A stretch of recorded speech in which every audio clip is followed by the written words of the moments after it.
because we ramp up our screen presentation to twice a month instead of once monthly. We decided to go every second Thursday to present you case-based discussions. And I'm also very excited to announce that we will have more faculty and more speakers than last year. You will see world-known experts in CTO and chip PCI. They already confirmed to participate at least at one or two of our shows. So we have a lot in stock for this year. And make sure you come back to our website, CathLab TV, or anytime to watch the recorded movies, or visit our YouTube channel, or come in for sure on every second Thursday, 6:00 p.m. over the live stream on our website. Also, we're going to have our, in the meantime, well-known CTO Connect event in March. This is going to be announced soon. It's 2 afternoons, a Thursday and a Friday, where we will have live cases on CTO PCI and an interesting panel discussing the cases. And then, of course, in September, we will have our Swiss CTO and Chip Summit again in St. Gallen, starting with a chip starter or fellow course on Wednesday afternoon, and probably 10 or 12 live cases from around the world. And also this year we will have a few other interesting things that we want to present you, and you will hear from us later this year. But now, without further ado, let's go to the first show of CathLab TV in this year. And I have Daniel, my friend and co-worker in CathLab TV and all the endeavors that we're going, having present the first case of this year. So welcome, Daniel. Happy New Year, and thanks for presenting. Oh, thank you, Gregor. Happy New Year to everybody. So we already started this week, and I think we are all busy again, and I'm looking forward to an exciting year with CathLab TV, with Swiss CTO Connect, and the Swiss CTO and Chip Summit. So I want to show you a case. We called it a Cinderella case because it was a special case. So first of all, I think what is important when you do complex cases, acute or also stable patients, the first success is radial. We have many evidence that radial is the preferred access. I think you have less complications when you go radial, even more when you go distal radial. And you know from the guidelines, it's a class 1A RA indication, but it depends on the operator's expertise. So you have to learn it. And we have a high success rate. We can go 5, 6, 7 French. Patent hemostasis if you go radial. So why radial? It's a great comfort for the patient, lower major bleeding complications. You have a lower mortality in ACS patients than in complex patients, and a great mobility in the ward because the nurse will be less busy with these patients because the patients are mobile when they come back to the ward. And you have an early ambulation. So we go distal radial. So you have all the advantages of radial, but you have a lower risk of hand ischemia, greater comfort for the patient and the operator, especially when you come from left. And you preserve other radial accesses for future interventions. Sometimes in big patients, you need longer guiding catheters because you can get short of catheter. When you go femoral, and we still need femoral, and you will see it in the case I will present you, you should know where to puncture. So you shouldn't puncture too high, because if you go too high, you will have a higher risk of retroperitoneal bleeding, and you know the morbidity and mortality of such a bleeding. And if you go too low, when you go in the bifurcation, you can have pseudoaneurysms or fistula, nerve compression, or even closure of a side branch. So you should really know where you puncture. So what we do is in these complex patients, and this comes from the structural guys, we do ultrasound guided puncture. So you know where you are, you see the plaque, you see the calcification, and then you can decide where you puncture. And what we do is we do a micropuncture, and then we do an angiography to see that we are in. Okay, so to the case. This was a 77-year-old male with a non-STEMI came to the emergency ward. He had a medical history of a cerebral stroke, but has full recovered. He's very active and he has no other comorbidities. He's hypertensive and he has a dyslipidemia. So he had typical anginas in 3 days. It was in winter time, so it was 2 years ago. And he was working because this was a January with a lot of snow, not like now where we have nearly spring temperatures. And he showed up with acute persistent chest pain he had during snow shoveling. And this was starting 1 hour, 1.5 hours before admission to the emergency ward. He presented with no ST elevation myocardial infarction. And when you think, well, 77 years old guy, look at that. So how he is working in the snow? No, this was a guy that was physically very active. So, but when you present with such an electrocardiogram to the ward in cardiogenic shock, even if you are fit, you do not look fit in this moment. So the patient was in cardiogenic shock and he had pulmonary edema. So it was not so easy to explain to the patient that he is really in a very complex situation and he can die in this situation.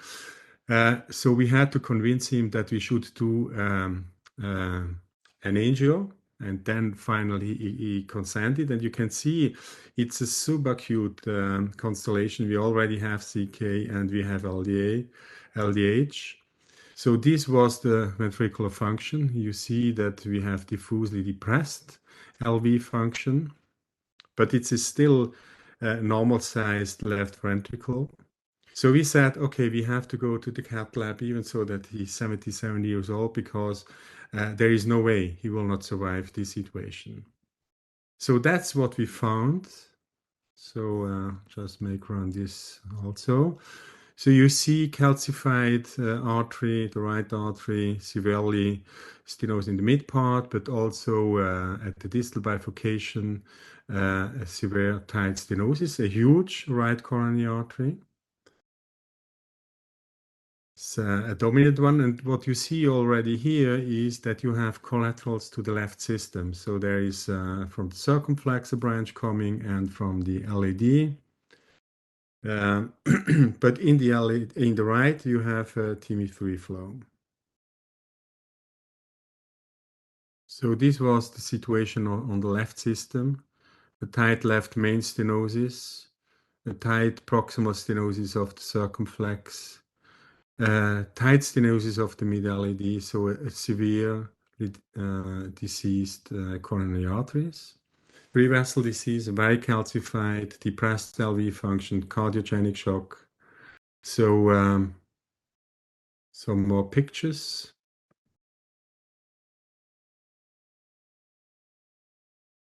So you see you have distal landing zone. If you think at surgery, you can discuss this with the surgeon, but looking to the situation of the patient, we can discuss it in the next minutes. I think we have to decide in an urgent fashion what we do to this patient.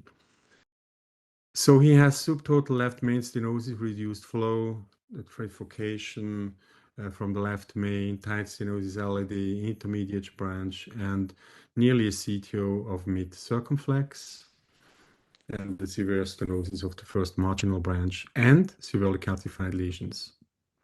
Okay, so question, what should we do with this patient?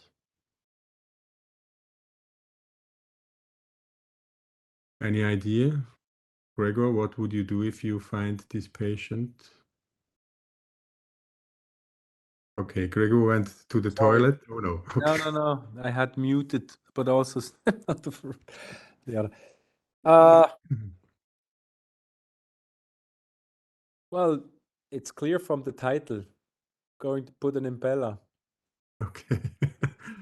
Okay. So I would do probably the same thing and do an interventional approach. I think it's a balance act because you have a 77-year-old patient, cardiogenic shock, severe three-vessel disease. So you have risk, but you have also high benefits for the patient. So this is normally cheap patient presenting in a ACS, so a balance act. So we were discussing it shortly because we had not too much time because the patient was deteriorating since he arrived at the emergency ward. We talked to the patient and we said we have to do something, and then he said, no, no, no, I want to go home. Then we said, look, you will not go home anymore if we do not do something. And then he said, okay, I want to survive this situation. So, in summary, 77-year-old man, he was in good shape. He was a relative of a nurse of us, so we knew that he was in good shape. But now he's not in a good shape. Cardiogenic shock, he has fortunately not relevant comorbidities, but he has ongoing chest pain, ongoing ischemia. He has a severely decreased LV function, and he has very calcified vessels, a three-vessel disease. Patient is in pulmonary edema. We did non-invasive ventilation, and it's certainly not a surgical case. I think if you send this patient to the surgeon, the patients will not survive. So this was in 21. Remember, it was the CCU was the ICU was full with COVID cases. So we had just one bed left, and when we talked to the intensive guys, they said, "No, you cannot do that. Well, this patient will die if you will not do anything." So, and as Gregor said, you cannot engage in this patient without any hemodynamic support because the patient will die on the table. So we made an access as I have described in the introduction, ultrasound guided access because you will need a large bore access. So when you look to the literature when you use IVUS guided puncture, you have a really lower complications rate. Then we said we will probably need rotablation and we expect a longer stay on the CCU. Well, access routes, we decided from radial left. We already were with guide sheet lenses, 7 in 6 French from the distal right radial. And we had the femoral access for the Impella. So this is just a poll. So I think we can skip that, how we do the access. You can see you can also puncture, even in a guy that is in cardiogenic shock, you can puncture with ultrasounds guide and you see the needle that goes in and then you have the distal access.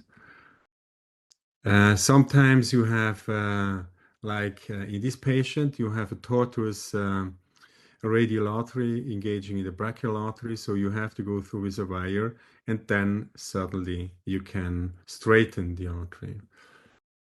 Okay, so for the femoral access, I said to you, we have ultrasound guided puncture. So you localize where you puncture the artery, then under ultrasound guidance, you puncture.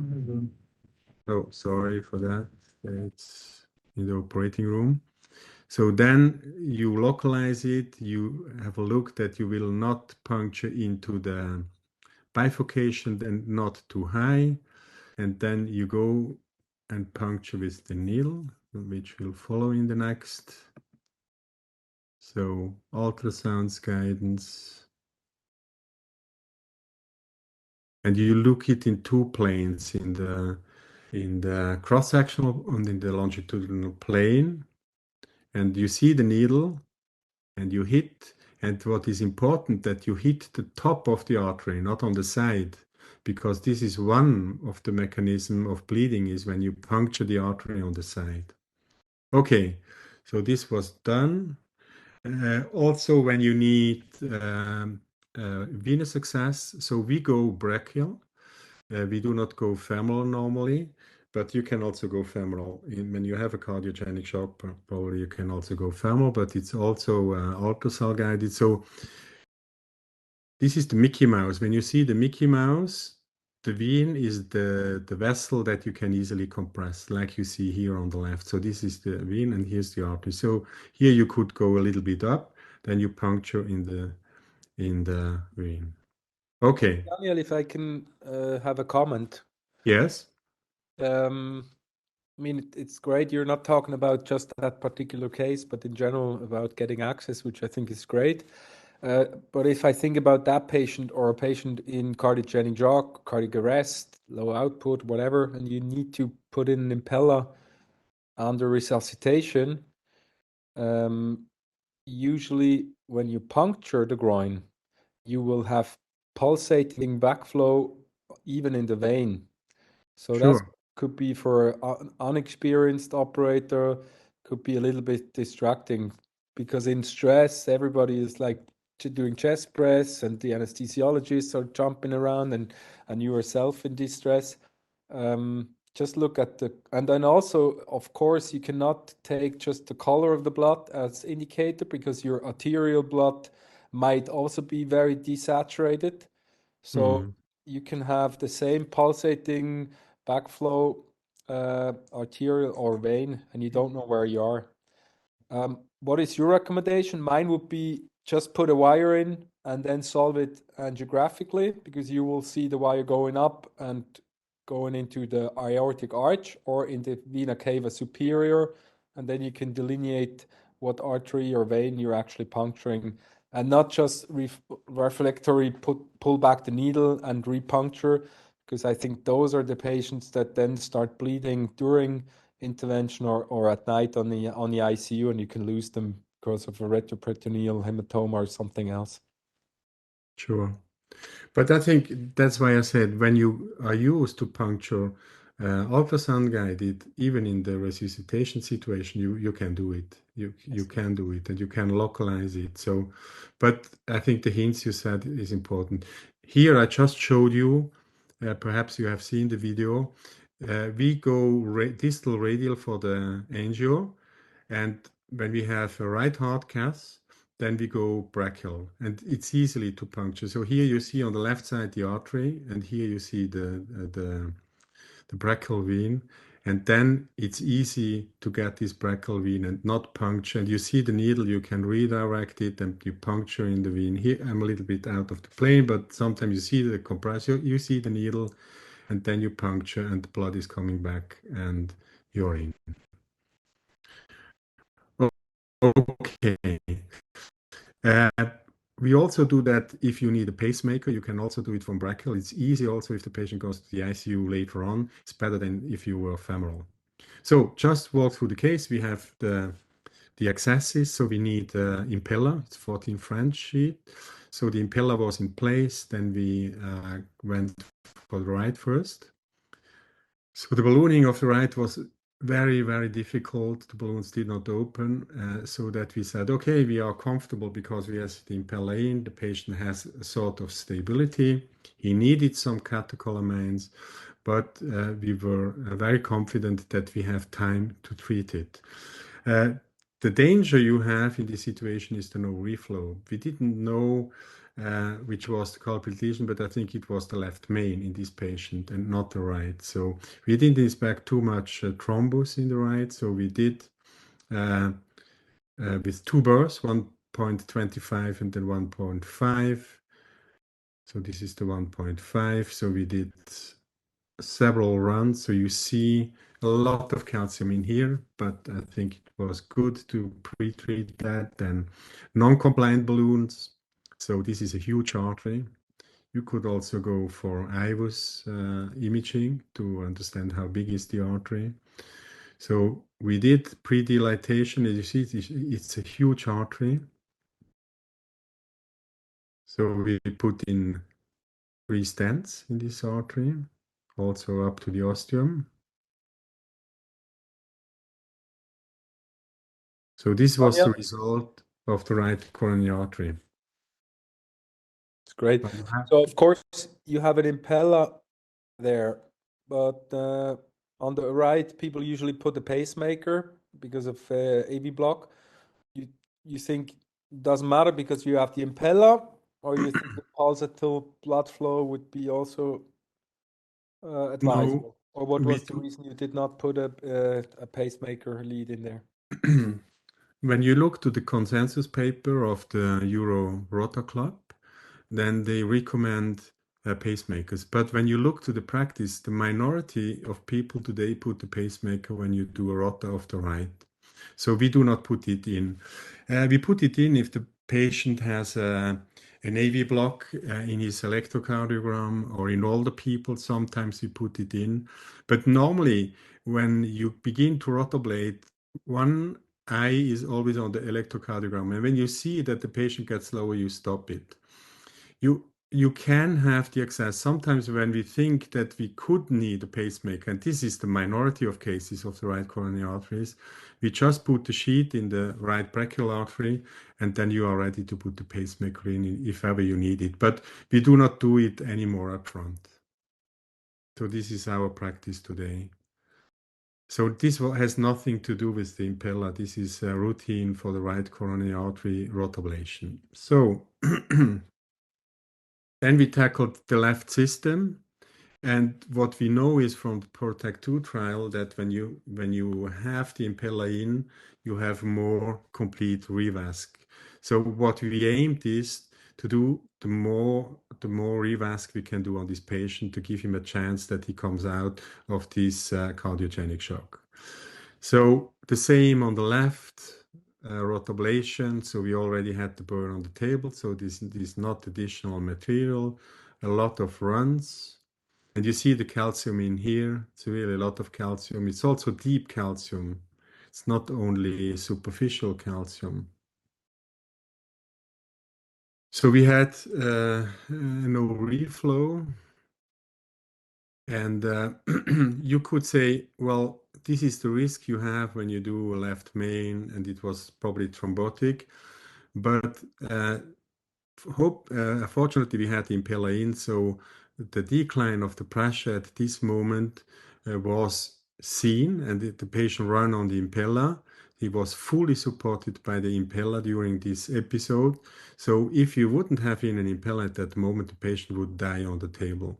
So we continued then with ballooning. You have an alternative. Sure, you can use IVL, so shock wave, and have prolonged shocks, several shocks in this artery. So there's the new one where you have 120 shocks you can deliver to the arteries. So this was the old system. Then ballooning, non-compliant balloons, scoring balloons. You can also use cutting balloons. Then we put the first stent in. You think you would have been able to pass a shock, an IVL balloon without rotablating first in this case? Sorry, I didn't hear you. It was cut. Yeah, sorry. You said you could have done IVL nowadays, but without rota, you would probably not be able to deliver it at all in this particular case. Yeah, but I think we didn't do IVUS in this case. You could have done IVUS, but I think the mechanism is superficial calcium can be treated by balloons and by rota, but the deep calcium will not be treated by rota, so you could do a rota shock. But I think what we did is what normally people do is you do rota and then you try to dilate. You can use cutting scoring balloons. Would not open, or you even if very high pressure balloons, you will not open the artery, you can still use IVL. Even that there is probably a lack of proof of efficacy of IVL. So, well, we treated also this in the left main. Remember, we have a dominant right artery. It's a huge artery. So this was the result. So we post-dilatation with NC balloons.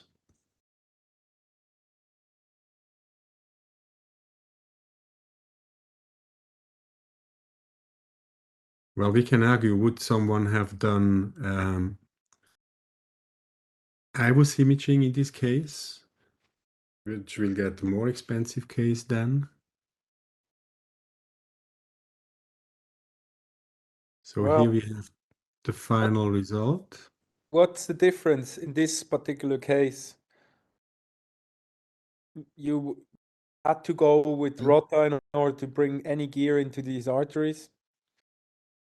Exactly. And then I think the balloons went up nicely, so they were owning. So no need to exaggerate. I think in this particular case, you just want to be quick, complete revasc functionally, and you probably bring him back to a long-term optimization. Exactly. That's what we said. Exactly. I think at this moment it was important to save the life of the patient, and then you can take the patient back. So, well, the case was finished, and you do hemostasis. I think when you have a radial access, it's terumo. When you have a distal radial, we have the merit band, or you can do it just with a compress and then compressing it. So I think we have different practices among interventional cardiologists. So this is patent hemostasis. That means that when you go radial and you do the TR band in, you just put it on, as you can see on the left.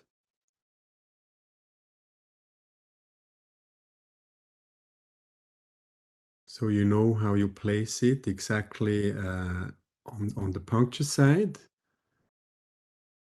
Then you can inflate the airbag.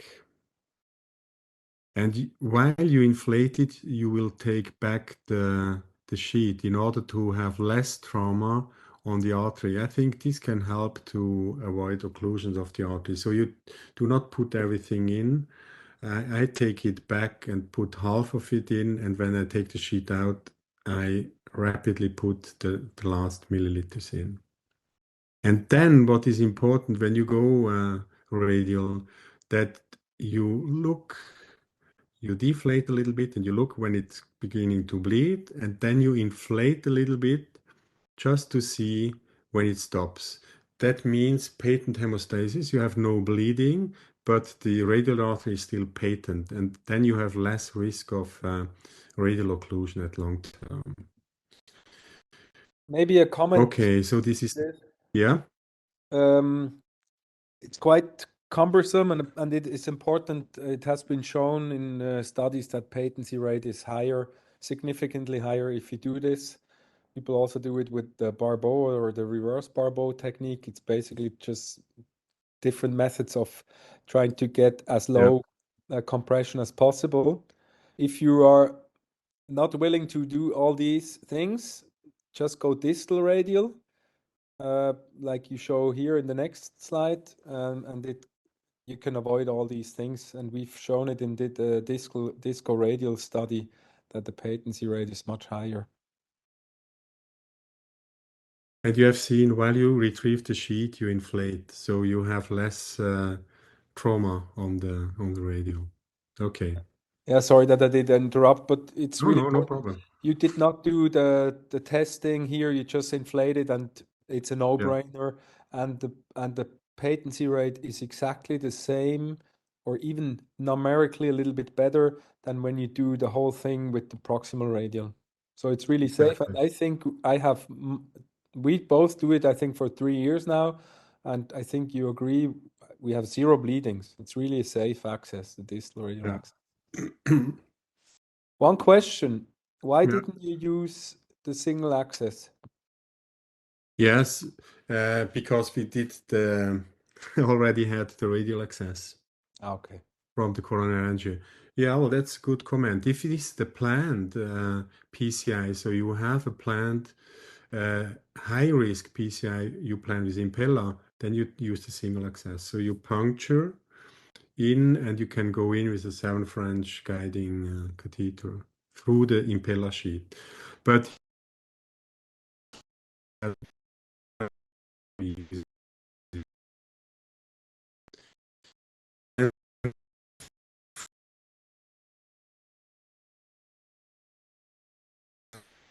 pre-closure with two probe glides if you retrieve it after the PCI. But here we said we cannot retrieve it after the PCI. The patient is in cardiogenic shock, so he will go to the ward, and then normally you take it out and you do secondary hemostasis.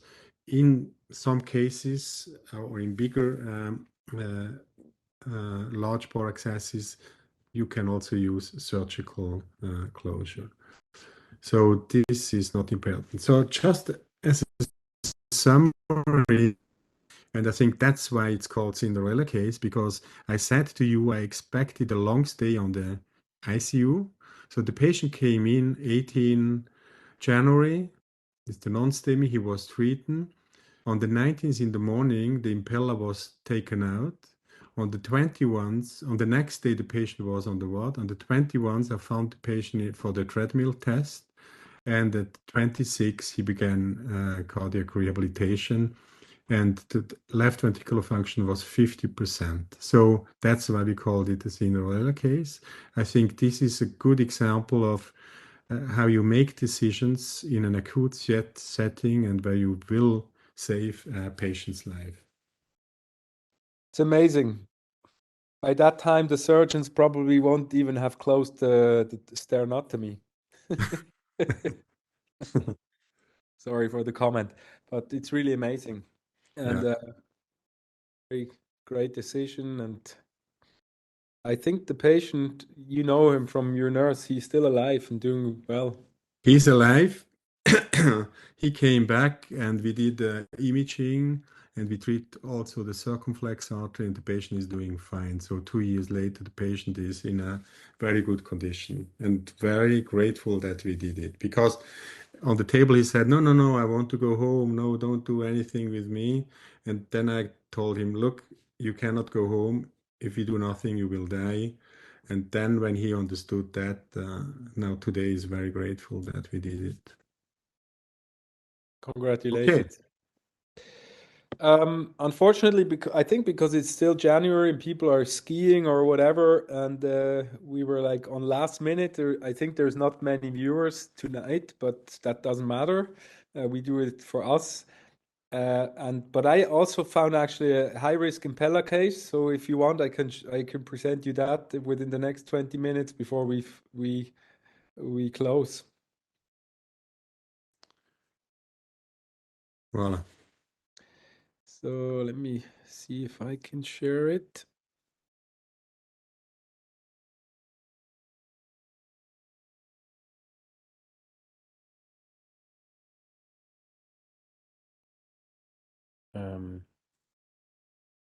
Kina, there we go.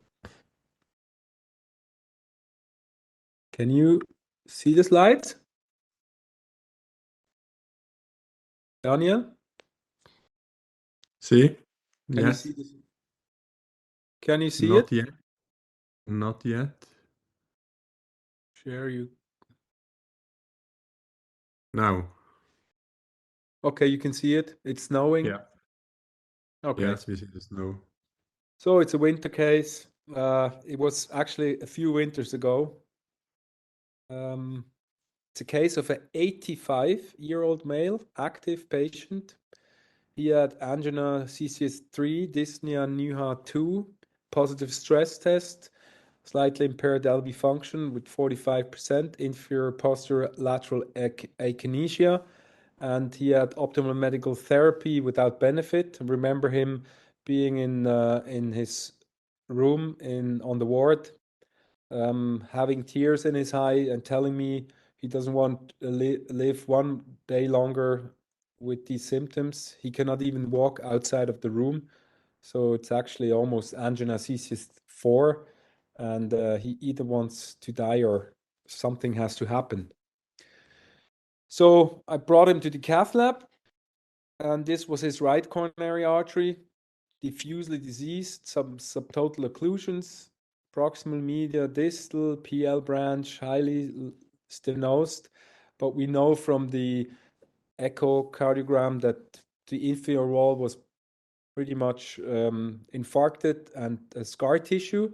So nothing to worry about this right coronary artery. The left system, however, was not much better. There was some collateralization of the PL and the PDA from septal branches, but you could tell that the distal left main had a lesion. It was actually a 111 Medina bifurcation left main lesion. The LAD had serial lesions in the mid part, and the circumflex was also subtotally occluded. And in the spider view, you could appreciate that it is actually almost a trifurcation. If you look closely, it's a big intermediate branch taken off very proximal to the osteal circumflex, which was also diseased. So, and the patient refused surgery, and he said, "You do something, or I don't care what happens." And then we decided to go in for an Impella. I know the LV function was only mildly reduced with 45%, and it's not a high indication for an Impella. However, it was almost a last remaining vessel situation, because you can see that at this trifurcation, you will spend a lot of time with kissing and potting and prolonged ischemia. And as far as the right is functionally completely occluded, this is a last remaining vessel situation with prolonged intervention. So I decided and opt to go for an Impella and do a hemodynamic support from the groin. The risk assessment is the following. Syntax score comes down to 35 plus. So in the third tertile, very low Euro score of 1.9%. That's how it came out. And even the STS score was low. So on the paper, it's clearly a surgical case. However, the patient was 85 years old and he refused surgery, and he was convinced that we can help him with an interventional procedure. There again, he vigorously refused CABG. So how would you treat the patient? Medical therapy. He said that's not enough and didn't help him. CABG was refused, and then it's basically between PCI and PCI with support. And of course, I opted for hemodynamic support in this case. So what type of hemodynamic support? I think it's clear, if you have it available, to put in an Impella. Unfortunately, at that time, we only had the Impella 2.5 and not the CP, having less support, but that's all we got. And at the rest, this 2.5 support, I think, is enough in this situation of an otherwise stable and recompensated patient. So how would you solve this left main trifurcation? Do a provisional, do a two-stent strategy with the circ, double T-stent into the circ and the intermediate branch, or a culotte? So all very technical. And of course, you would want to go with the most simplest procedure, which would be a provisional. And today I would opt for a provisional. And then if any flow limiting dissections happen, I would bail out with a second stent. This is according to the EBC main trial of left main intervention, which was a very nice trial investigating a strategy, basically of provisional with bailout stenting in the side branch. This is my predominant strategy today, but however, back then I opted for the most complicated double T stenting because I was sure I could do it, and all the branches were heavily diseased and the patient was on hemodynamic support. So you will have some time to meticulously do all these bifurcations with kissing and pot. This is the lesion preparation, which is absolutely important. You can see the Impella in. you can see 3 wires in the LED, the intermediate branch and the circumflex. And I was pre-dilating all 3 branches, including the left main, to make sure that I can pass the stents easily. And then I placed the first stent at the ostium of the left main in a LAO cranial position. Here you can appreciate the ostial placement. And then I continued with the pot, rewiring into the intermediate branch, doing a side branch opening towards the intermediate branch on the top right here. Then rewire into the circ, do a kissing balloon with the LED and the circ, and then do this second T-stenting or reverse T-stenting from the circ into the intermediate branch, as you can see here, nicely at the edge. And then I decided to do a kissing between the LED and the intermediate, and I also did the kissing between LED and the circ again. And then did a pot in the proximal left main to finalize. And this is the final result. So I was quite happy. All 3 branches were nicely open, but that's about everything. The intermediate branch also has a nice downstream flow, TIMI3, but you can appreciate that the circ is not really doing well, and there's also no flow in the LED. So what happened? You can see that there is some flow disruption, and I already removed the wire from the from the LED. And if I looked at the cranial position, unfortunately, I was able to put back in BMW wire, which I usually use for dissected vessels because it has the lowest tip load possible in all workhorse wires. And in my opinion, the tip load is beyond the force that you need to propagate dissections. So it would not propagate any dissections. If it buckles, you're subintimal. If it goes freely, you're luminal. And that's how I usually solve big dissections that close completely a vessel. So don't go for any polymer or stiff or high penetrable wires. You will propagate your dissection and eventually have a large hematoma compressing the distal vessel. So opt for a BMW or the workhorse wire you have available with the least tip load. And you can see that in the proximal LED there was an occlusion. At that point I didn't know is it a dissection or a spasm or what is it, but now the patient was heavily relying on the Impella support, but was still stable and we could talk to him. As I said, I was able to put in a wire to the distality. And here's the question: what is the reason for the occlusion? Is it a coronary dissection, a spasm, distal embolization with no reflow, something else? And I actually didn't know at that moment. I thought it's probably something between A and B, but the only thing you have to do is put the wire down and make sure that you're true. Back then, I also did not have IVUS, unfortunately, because that would be the means to solve this issue between a spasm, a dissection, or even worse, to be subintimal with the wire and then close the vessel completely. But what I was trying to do is take other means to solve this issue. And I decided that it's a dissection and that I have to stent the whole LED. Also, if you go back to the initial coronary angiogram, remember that there were 3 or 4 serial subtotal lesions of the whole LED. So you would have to stent it anyways. And at that moment, I did not have time to think about. So I said, just go for a full metal jacket of the LED. And this is how I proceeded. I said I had to balloon dilate the whole LED.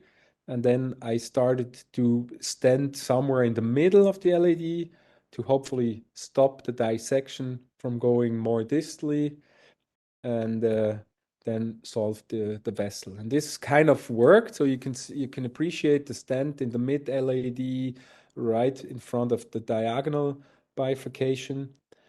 I also put the second wire into diagonal as soon as that one appeared to save that side branch. And then I put the second stent on the apical LAD to preserve the distality from either being compressed or even dissect further.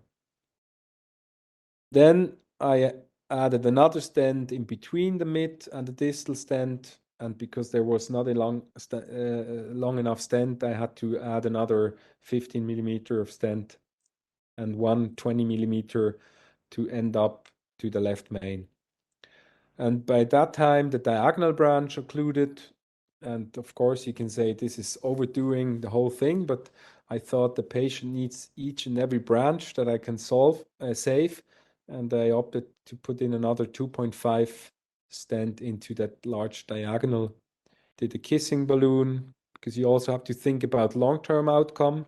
Doesn't help if you get the patient off the table, if your stents are underexpanded, not opened, or deformed, you will have a stent thrombosis within the next days or a severe in-stent restenosis within the next month, and you did not really help the patient long term. So on the proximal optimization in all the vessels, and this is the final result of the bifurcation, and you can see that there is now nice flow into the LAD and the circ and the intermediate branch still. And if you look at the right image from a cranial shot, you can see that all the branches are open, and even the right is now, the collateralization to the right is now optimized. There is still a lesion in the distal circ, but I decided to leave it for now and treat it or take care of it later. Procedure-related information. So we started at almost noon, and it took us the whole afternoon, 4.5 hours. Fluoro time was only 80 minutes, and the radiation was high. So I had over 5 gray entry dose, which is high, but I think it was necessary to solve the complication after the bifurcation stenting of the left main. Contrast agent was also high. However, the patient did well on his renal function and no problems there. CK max was 1000. I think that's okay for this type of case. And the patient did well and went home. Medical therapy, I put him on aspirin lifelong, prasugrel for 12 months, LDL treatment, and the beta blocker and ACE inhibitor. And I followed the patient up with a stress test 6 months later, which was without any issues except for the inferior scar tissue he had long term. And then I can provide you a 17-month follow-up. The patient was able to do his gardening, longer walks with his wife. He had no angina, still a little bit of dyspnea. The echo was unchanged, LV function 45, and the stress test was so far so good. And because that was now 6 years ago, I just saw the patient, I think 4 months ago, in my outpatient clinic. So we have a 6-year clinical follow-up. Patient is still asymptomatic, same dyspnea, slightly on heavily exertion. The echo was the same, and I have to remember you, he just turned 92 years in the meantime, and he's still active and happy. This is his echo, 4-chamber view, 2-chamber view, and 3-chamber view. And you can see the scar tissue from the right territory, but everything else was functioning normally. And now to the discussion. I think I skipped this, and I want to thank you for your attention. So I just have to get out, stop sharing. Well, I think this is a case, a great case. A lot of metal, sure, but this is, if I remember well, 88-year-old man. So I 85. think 85. Okay. Um, with poor quality of life. I think it was not the case you will give to the surgeon. If the patient was younger, and when you look to the data, the 10 years outcome of stents, where we have some concerns about progression or restenosis or neointimal disease in the stents. So we have it from the Ultimaster. This is a huge registry. We have it from the ESAR studies. We know that the long-term outcome in such fully stented arteries beyond 5 and 10 years is not so good. So, but I think when you look at this patient, this is an 85-year-old patient that will probably not live for the next 15 years. Even so that when you look in Switzerland, male also go higher, go up to 85, 88. But I think it's reasonable to do so. And then you have complications. But I don't know in which year you did this case, but what we try to do today is to put more also drug-coated balloons if possible. Well, you have seen this LED flow limiting dissections. You cannot leave it because this will close up and then the patient will have no benefit. But I think you agree that when this patient would have 14 years, you would not stand the LED up to the apex. I think that's something we would avoid because the LED is still a vessel that's good for the surgeon for the lemur. So, but in this setting, I think it was reasonable to do so, and you have a nearly 1.5 year follow-up of this patient, and he's doing good, so he's doing fine. So, I think in these patients, it's not prognosis, it's symptom relief, so it's quality of life. And he regained quality of life, and that's very important at this stage of life, at this age. Yes, agree. Actually, I have 6 year follow-up. You just missed my last slide. And the guy Oh, turned okay. he turned 92, and I saw him Okay. 4 months ago. And Oh, you did a great job. he's still doing fine. He's happy, gardening and everything. Unfortunately, I don't have an angiogram, but I cannot convince him to get another No, calf. no, it's And not. it's not ethical either. But he's doing fine. LV functions is the same, and he's doing well, which is interesting. One other comment: the LAD was diffusely diseased. So I mean, we all know and keep repeating it. Lima to the LAD is the best you can get.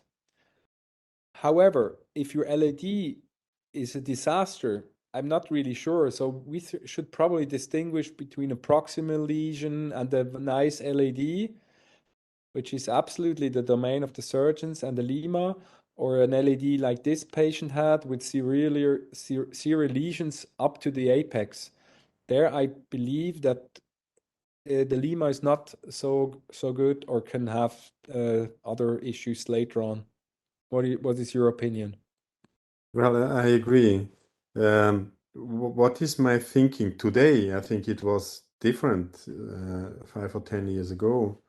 Is um, that when you have a diffuse diseased LAD, sure, this is not a good candidate for surgery because then he has to do an atherectomy and then anastomosis. When he does an atherectomy, sometimes it's difficult because you have a mismatch of the graft to the diameter of the LAD, and then they do some things like venous patches on it and like roofing the artery. So this is not good. But today, I think whenever possible, lesion preparation should aim to go for drug-coated balloons in the distal parts of the LAD, because then when you leave the artery stent-free, the vessel still can grow for the future, which is not the case with stents. Stents have negative remodeling, and DCBs have positive remodeling. So that's what I try to do. This is theory, and you cannot do it in all the patients. Sometimes you end up and you have huge dissections, you have terrible disease, you have no flow. And we know that when you do not have TIMI3 flow, the outcome of the artery is bad. So TIMI3 flow should be present at the end of the procedure. But I think You can treat diffusely diseased LADs also, or other arteries, using what we do is cutting or scoring. I think that, well, this is my opinion, this is a personal estimation, but I think that when you score or when you cut, you make different dissections than when you go with non-compliant high pressure balloons. And I think you will have more arteries you can leave with without any stenting. Even leaving a dissection type A or B, at least TIMI free flow, and then the outcome of these arteries is not so bad. Absolutely agree. And we actually have a Cath Lab TV show on that topic. You're gonna present it. You just don't know yet, but it's about I have DC. read it, I know it. Okay. So, to everybody watching us, get on the website, cathlab.tv, and we will post the program of this year as soon as we have confirmation of all the speakers. So I hope within the next 14 days you will see the program up, and I hope we see you again in 2 weeks with the next topic and the next show. Stay tuned. Thursday in 2 weeks, 6 o'clock, same place. See you soon. Bye Okay, bye. see you. Bye bye.